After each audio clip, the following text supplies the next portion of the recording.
கடக ராசிக்காரங்களுக்கு நான் ஒன்று மட்டும் சொல்ல விரும்புகிறேன். எதையும் நம்பாதீங்க. ஒரு உதாரணமாக, இந்த குரு வந்து கொடுக்குறாரு, சனி வந்து கொடுக்குறாரு, கேது வந்து கொடுக்குறாரு, ராகு கேது வந்து கொடுக்குறாரு, இல்லை கெடுதல் செய்கிறாரு, மற்றபடி சுக்கிரன் வந்து நமக்கு உதவி செய்ய போகிறாங்க அப்படின்றதே சுத்தமாக மறந்துடுங்க. நமக்கு நம்மளால் என்ன செய்ய முடியுமோ அதை செஞ்சுக்கிட்டு போயிட்டே இருக்கணும். வாழ்க்கையில் நம்மளுக்கு வெற்றி வேணும்னா நம்ம அதை நோக்கி போயிட்டே இருக்கணும். தயவு செய்து இந்த ஜாதகத்தை பார்க்குறத நிப்பாட்டிட்டு சதா அதுவே எதிர்பார்த்துக்கிட்டு இருக்க வேண்டாம். இனி நம்ம வாழ்க்கை எப்படி இருக்கணுமோ அதை மட்டும் நம்ம நோக்கி போனோம்னா நம்மளால் வெற்றி பாதையை மதிக்க முடியும், வெற்றி பாதையை நோக்கி போக முடியும். தயவுசெய்து இந்த கடவுள்கிட்ட தெய்வத்துக்கிட்ட கூட குலசாமியாக இருந்தாலும் சரி, எனக்கு அது வேணும் இது வேணும்னு மட்டும் கேட்குறத நிப்பாட்டிடுங்க. கடகராசிக்காரங்களை உழைச்சாதான், உழைப்பு ஒன்றே பிரதானமானது. நல்லா சிந்தித்து செயல்பட வேண்டும். மற்றவங்களுடைய ஆலோசனை வளம் வர வேண்டும். தீர விசாரிக்க வேண்டும்.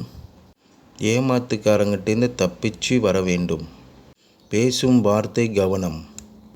3வது நபரை வீட்டுக்குள்ளே விட வேண்டாம், தங்க விட வேண்டாம். லாட்ரி வாங்கிறது தவிர்க்க வேண்டும். ரொம்ப வாங்கவும் கூடாது. உழைப்பு தான் ரொம்ப முக்கியமானது. இந்த பாக்கிய சனி அது மேலே ரொம்ப கவனம் வேண்டாம். ஏன்னா அது கொடுப்பாரா கொடுக்க மாட்டாரா நமக்கு தெரியாது. மற்றபடி மே மாதம் 18லேருந்து 19ஆம் தேதிக்குள்ளே ராகு கேது பெயர்ச்சி.